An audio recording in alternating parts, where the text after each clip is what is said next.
Welcome to YouTube.com. Ever heard of Minecraft?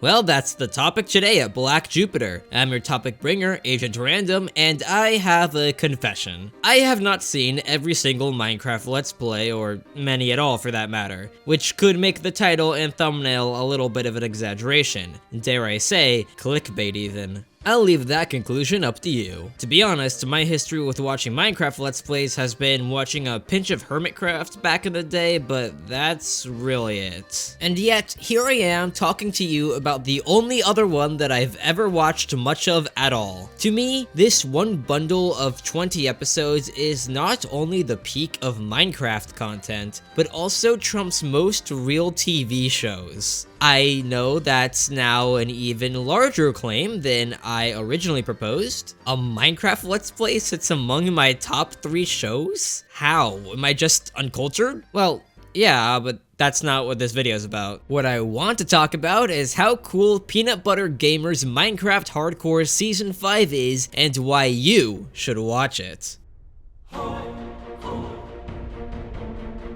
Let me provide some background for those not so familiar with PBG or his hardcore series. Peanut Butter Gamer is a YouTuber and streamer who was most prominent from the early to mid 2000s. He's still very active today, but most people know him for his content back then. PBG is part of a content group called Normal Boots. Normal Boots has been many things over the years, its favorite of which is on hiatus. In its prime, Normal Boots was a group containing a lot of the major gaming YouTubers at the time, and they all tended to intermingle in each other's videos. Which brings us back to PBG and his second channel from back then. Before he really got into streaming, he used to run a Let's Play channel called PBG Gameplay. The channel, unfortunately, is currently met with a terrible fate, but it used to have daily uploads. Like the PB and Jeff series, a collection of various Let's Plays that PBG did with his buddy Space Hamster, or Jeff. But of course, we're here to talk about the other main show that it hosted, Hardcore. It first began way back in 2012 with a season aptly titled Minecraft Hardcore. If you're familiar with any part of the show, it's likely this original one. It's a classic and is beloved by fans of the show. The premise, which was come up with by PBG and his brother Mick Jones, is amazing. 7 friends gang together and play Minecraft from the start to the Ender Dragon. All the while, they only have one life. Should that life expire, they are out of the season. Not just in the game, but altogether. They cannot speak after death. The last thing that you'll hear from a dead player is often their shock at how lava burns. Wait, where's Barry? Oh god. Did Barry die? Oh no. I'm gonna die. Oh no. I'm Wait, gonna die. I'm Barry gonna Oh die. no. What happened? No! Oh. Oh no! No. Oh god! Oh, it's so He was so young. The season was edited by PBG, and if you're familiar with his style, you can tell. There's a very lighthearted and goofy tone to everything. It feels like a bunch of friends are just goofing around. The cast was also a reflection of this, only featuring about 3 well-established content creators. This changed as the show went on, and nowadays, the cast is entirely made up of various creators. The show isn't just about Minecraft either. The following seasons covered Terraria, Diablo, and Starbound, but any Minecraft season was always much more popular than the rest. At the 3rd Minecraft season in 2014, PBG stepped down as the primary editor and Jeff took over. Jeff's style wasn't that far off from PBG's. The tone stayed just about the same, but the quality of the editing had noticeably gone up. There was a smidge more of a dramatic flair added in though, with Jeff leaning pretty heavily into cliffhangers. Rescue mission. I was just building a shortcut ladder back up. Oh, you already did. Wait. I can do that. I got it. No! This persisted until the 4th Minecraft season 1 year later. Following this, the show didn't get any new installment, Minecraft or otherwise, for over a year, almost 2. During this time, Todd Cameron had been brought on as PBG's editor. Todd is a huge fan of the Hardcore series and took it upon himself to revive it upon his hiring and make Minecraft Season 5 happen. You know, the one that this video's about. He not only became the new editor of this season, but also became the producer of the show as a whole. It sort of became Todd's show more than it was PBG's. And this created a sort of divide in the show and its community. I believe every season that came before this point is called the pre-Todd era, and everything that came afterward is called the Todd era. I like to imagine that if anyone else started editing Hardcore after this, it would be called the post-Todd era. Just like the way time passes in this world all revolves around Todd. But yeah, just like I alluded to, this change in management created a noticeable split in the community for Hardcore, which, can I just take a moment to touch on? This community is, a little extreme? Maybe I've just been spoiled from mostly hanging out in the World Ends With You community, which is crammed full of just the nicest people you'll ever meet. But my gosh, the Hardcore community can feel like it's full of screaming children most of the time. I'm sure that's not everyone, but the problem children that are there are very vocal. Or, I don't know, maybe I'm just blinking every time the Hardcore community's actually out there, like, feeding the homeless or something. I'd like to think that I am. But why are people more critical of the Todd era? What about having this designated producer caused such a stir? Well, it's definitely not due to the quality of the editing. It's absolutely indisputable that the editing is top-notch. Just compare an image of Minecraft 4 to Minecraft 5. The production quality is significantly higher. The issue most people take is with Todd's tone. Previously, the show sometimes dipped its toe into the dramatic, but now it had done a full-on dive. Compare an example of McJones' death before and after Todd. Gaglet. Vroom vroom, bitch. Oh crap! Oh no! Oh, we got pushed by a boulder!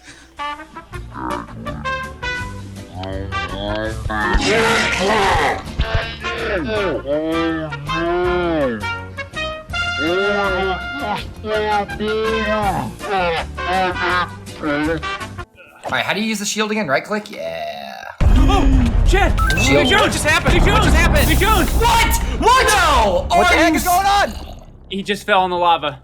And this wasn't just with the deaths either. Nearly every aspect of the show was now designed to control and increase the tension. And if I had to be honest with y'all, I love this. This is what Hardcore is to me. I know it doesn't vibe with everyone. Even when people do like the strengths of this style, they still tend to acknowledge that too much tension got added into scenes that didn't need it. But I personally never minded. In fact, I much prefer the style of the Todd seasons to the way just about any classic season was done. Now, before I'm crucified, I do want to delve into what changes in particular Todd made to add drama and why I think it's so effective. He himself goes into more detail on the subject in his own video about the editing and producing of the season. But the changes that I want to go over are mostly with the overlay. Hardcore's always had this sort of border that displayed a picture of all the players and X'd out their image upon death. The background of the overlay was usually just some blown up screenshot of the game, but Jeff sometimes used a different image for the bottom part where the cast is and the sidebars, which added a nice bit of visual flair. Todd had original assets made for all of this so that it could be used universally for all seasons. And that included these beautiful portraits made by Crooked Glasses. They drew original art for each player for both when they're alive and dead. So instead of Xing them out, Todd would swap out the art and add a little grayscale upon their deaths. I also need to give huge props for the torches on the side. Yes, they're animated now instead of being a static image, but they're also dynamic. During calm and goofy scenes, the torches stay dim. But as the action ramps up, so does the intensity of the torches. And upon a death, the light goes out altogether. This is a really neat and almost subtle detail. I know that I never noticed that the torches were like this until after watching Minecraft 5 for the first time. As Todd points out in his editing and producing video, that's a perfect edit. As long as the edit doesn't distract from the viewer, it was effective, even if the viewer doesn't notice it. Honestly, these torches are great at subconsciously immersing the viewer. The torches are an example that show how much extra care and detail went into this new era. Yes, it's not like how the show was before, but now it's just so exciting to me. Todd is a master at enabling the viewer's emotions. Whenever he speaks about the show, he always talks about it like it's a full televised production. He's described that in a big budget show, high tension scenes usually have a lot of effects and such going off like explosions. But he isn't able to do that in Hardcore since it's much closer to a reality show like Survivor than a scripted show like Lost. So the torches help bring that element into a non-scripted show like Hardcore. I think that mindset really helped build Hardcore into what it has become. If you want to gain a better understanding of what the mindset was when making this show, I'd highly recommend checking out any of the behind the scenes material made in regards to Hardcore. Seriously, I've seen the editing and producing videos be what sells people on this style of Hardcore when they didn't initially like it. But I get that may not all matter to everyone. It might just be me who could replace food and water with quality editing. So let's talk about the actual season itself. Just like any other season of the show, Minecraft 5 is primarily defined by its cast. First up, we have our host, PBG. He's the adventurer type who likes to go off and discover new and often dangerous things to get himself and the rest of the cast stuck in. PBG has a tendency to die in the most unfair ways possible. Next up is our main new guest, Ray Narvis Jr., famous for his work on Achievement Hunter. I'm gonna be honest with you, Ray is one of those guests that I only really know because of Hardcore, but I'm glad to have been made aware of him. I've checked out a couple of his streams because of Hardcore, and yeah, dude's hilarious. The next guest is Pro Jared, and I'm gonna be honest with you, I'm not sure that Jared qualifies as a guest at this point, but they still continued to title the first episode of every season that he was in as featuring Pro Jared, so IDK. Anyway, having Jared there is when you know a season will be a blast. Next is Jeff. He's probably one of the best players in Hardcore purely off of skill. He had a track record for dying exclusively in season finales. I will not tell you if Season 5 continues that trend. His major contribution here in Minecraft is helping with house design. You can definitely tell when a season does or doesn't have Jeff just based off the quality of the house. Or lack thereof. Fifth is Dean, the guy who always wears an anime skin. Dean is one of PBG's friends, and aside from some tournament commentating and the occasional Twitch stream, he's solely known for his appearances on Hardcore. I personally love Dean. Not only does he bring a unique and loud energy, but he's also a really vital part of the show. And that's not just to play him up. He acts as a foil to leadership and PBG in particular. When Dean's not around, people make the mistake of actually listening to everything that PBG says, which often results in a mass loss of life. Whoa, why is this footage of the normal boot season here? That's so weird. Point is, Dean's the guy who needs a clap for his role. Dean's quick to take down any enemy who needs a slap. He gives his all to an attack even when his foe is one who needs a tap only. He's the one who has come so far because he realized that he's the one who needs a McJones the Professor is our next player. He's PBG's brother and is the person who actually knows how the game works. McJones' presence is marked by people actually getting stuff done. He's what allows people to focus in on the main task. When McJones dies, the crew becomes officially screwed. And lastly, Barry Kramer. Once he was a normal person who was but a peaceful Game Grumps editor, but he's since transformed into a psychotic shell of a man ever since he decided to learn the Kingdom Hearts lore. Wait, what was this video about? Oh yeah, Hardcore. Barry's oddly one of the more forgettable Hardcore cast members for many, which is unfortunate. Barry is legitimately one of the funniest people here. Though for his comedy to really shine, it often takes for him to be by himself, which is unfortunately pretty rare. Even when Barry is the last person left, he very easily buckles under pressure and plays noticeably worse, often leading to his quick death. Barry is the kind of guy who needs a chap around to keep him stable. But hey, if you watch multiple seasons, Barry is usually there, so you'll wind up learning to love him in Hardcore sooner or later. Now that I've introduced everyone, let me throw out some things that make this season in particular something special in hopes of enticing you to give it a try. First up, it is not stage or scripted. The only stage-like element added to the show is when grinding for Endermen or Wither Skeletons. In these cases, I believe Todd does spawn in a few to help speed up that process because it gets really boring really easily. And that's it. Well, for this season anyway. The 6th Minecraft season does something a little odd and does have Todd play the role of a sort of dungeon master, but he doesn't do anything like straight up kill people. Instead, he plays the roles of NPCs that either help or hinder the cast. Like this guy, the trickster, who creates blockades for the crew and... Wait a second, is that Mina Mimoto from the peak game The World Ends With You by Square Enix? A character famous for memorizing pi so good that he can use it to nuke his enemies? Whoa! A game that you should totally try out if you haven't already? No way! See? There you go. Contract intact. This topic is World Ends With You adjacent. Bet you didn't see that one coming. It was all planned this way from the start. We got him.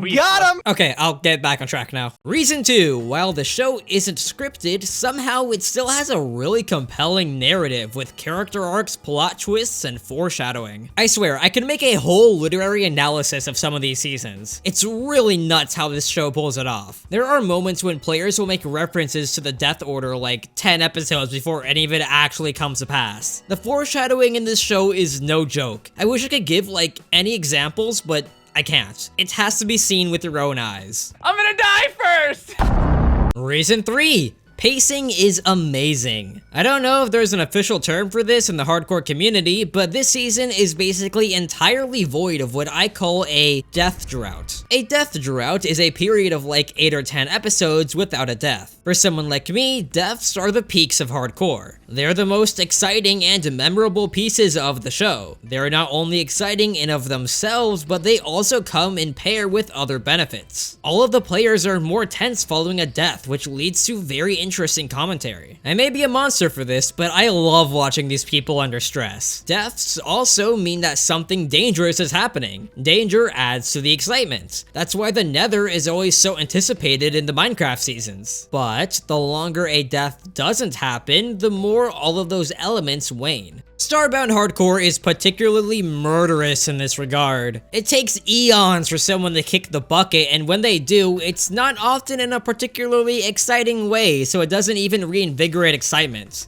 It got to the point where they had to install a difficulty mod, and I don't think that actually wound up having that major of an effect and practically didn't kill anyone. I do want to note that PBG is very aware of this principle in the show and knows that deaths are where the excitement comes from. Whenever someone hasn't died in a while, PBG becomes the kind of person who needs a trap or something to off one of his friends. He'll start to either jinxing people whenever he can or pushing people to do something dangerous. It's really funny watching him try to make the show more interesting by putting both his friends and himself in danger. No. Oh my god, no. No. A diving Brave board? enough to take the plunge. You mean who's stupid enough? Watch out, guys, down below. Oh, ice slime! Watch out, watch out! No one's gonna die to ice slime. Friggin' ice slime. Austin wants someone to die. He legitimately wants someone to die right no now. one's gonna die to one. Yeah, you're trying to jinx it. That's not real. There's no such thing as jinxing. My favorite time where this happens is, again, in Starbound. You can tell the massive death droughts were killing PBG, and when he almost dies to a boss battle because of lag and survives, he gives the most defeated celebration of his own survival. Oh no! Self up, dude, self up, self up! I'm trying. Well done. Oh, we did it. Oh man, I'm sad. We've done it. But yeah, Minecraft 5 has no death droughts. There's never a particularly egregious length of time with no death. This helps the show keep an excellent pace that I don't think gets matched by any other season. Reason 4. Okay, I don't know if this one is specifically something to draw you in with the show, but it is something that I personally like. These people suck at the game. You are not watching the show for speedrunner type playing, but that adds a unique layer of entertainment. Since the cast is built up of people that are naturally entertaining, watching them try to figure out stuff on their own is engaging. I personally find it really funny to watch the cast learn firsthand how piglins work. The show is very much still living in that early 2010s Minecraft Let's Play land. I know this does get on some people's nerves though, so maybe consider this less a reason to watch, but something to be aware of? Unless that is your thing. If not, still give it a shot anyway. And finally, reason 5. This is the best form of Minecraft Hardcore. People playing Minecraft Hardcore has become very popular in the years since PBG's show began. But it always seemed so weird to me personally that the format it usually takes is, how long can I survive in Minecraft with one life? Like, on paper, that's not hard. Dig a hole in the ground and make a farm. It's boring, but the job is done. Of course, no content creator is really gonna do that because that's just not interesting to watch, but you get the idea. Now is where I tell you that PBG Hardcore is not like this because, well, It is not like this. Here, there's a very specific win condition. You don't win by staying there for a week, you win by conquering a challenge, and by utilizing the companions that you have there with you. Now that makes something much more engaging in my book. The point that I want to make with this video is that the Hardcore series is one of the greatest things on this platform, and it's absolutely worth even a little bit of your time if it hasn't yet received that. And there's no better place to begin than with the 5th Minecraft season. I also feel a need to mention my second favorite season, Minecraft 7, as something to check out after 5 if you want more. Though, maybe not right afterwards. Season 7 is very similar to Season 5 with a near identical cast and a goal that also takes them to the end. So maybe watch like, I don't know, Terraria 3 or Mine Z first. Whatever, it's up to you. Now I could just thank the patrons, end the video there, and go to sleep or something, but who even needs a nap? While I have you all here, I might as well briefly talk about Hardcore as it is currently. That's a bit removed from the topic of the video being OMG, go watch Season 5 you guys, but it's too late now, I've trapped you in. Hardcore's been taking really long absences in recent years. The last season released mid-2021 and was filmed the year prior. I know making content is really hard, especially when you have to organize so many people. Not just the cast, but you also need your VFX and art people. Heck, I can't even say for sure that I'd do much better. But with that said, waiting 2 years for every season is a little much. I really do not want to come across as ignorant or ungrateful or any other various adjectives. I just want to see this show that means so much to me still be around, you know? And if you're not gonna make another season, then don't end your previous one with, "This is our return, and it shall again." Because then you kind of bring this reaction upon yourself. Last I checked, ever since Hardcore shifted over to the Normal Boots channel, the plan was to alternate between releasing seasons of Hardcore and their other show, Madness. But I couldn't find any evidence to suggest that the next Madness season ever got anywhere in the past several years. One more time, I am not trying to talk down on anyone at Normal Boots or anything like that. But at the same time, I think that this sort of reaction is more than fair. Especially when this sort of content route, at least with Hardcore, had never really been this much of a problem before. And it definitely does not pair well with the absolute lack of communication. I get that not everyone on the cast has the time to spare now, but after such a long time, it feels less like the opportunity to do Hardcore hasn't been there, and more like something else. I probably don't need to say much more. Todd stated in his own editing and producing videos that he felt the old year-long wait that was happening around 2016 was too long, and raised the question of who even needs a gap that long between seasons, so I have to imagine that he's more than aware that whatever's going on now is far from ideal. So instead of mourning what's probably not coming before Deltarune gets all of its chapters released, let's just enjoy what we do have. And for that reason, I implore you once more to give Minecraft 5 a chance if you haven't. I promise that it will deliver. Oh, also, did I mention that the season started airing on my birthday? That's pretty cool. I can't say that I have much more Hardcore content elsewhere on the channel to be viewed, but if enough of you like this and want to hear more of my bad takes, maybe I'll revisit the series later down the line and cover other seasons. I think a retrospective of the most recent Minecraft Hardcore would be fun. It's a season that I both love and also find the circumstances of to be fascinating. But tell me what you all think. Have you watched any of the Hardcore seasons? Have you watched Minecraft 5? Is there a better season to act as a jumping on point? Let me know in the comments, and thank you to Bacon King, Kaiser, and Nero Jacob Kurotama for supporting the channel on Patreon. If you'll excuse me, I'm going to go watch about 4.5 hours of anime now, and I'll catch up with you later.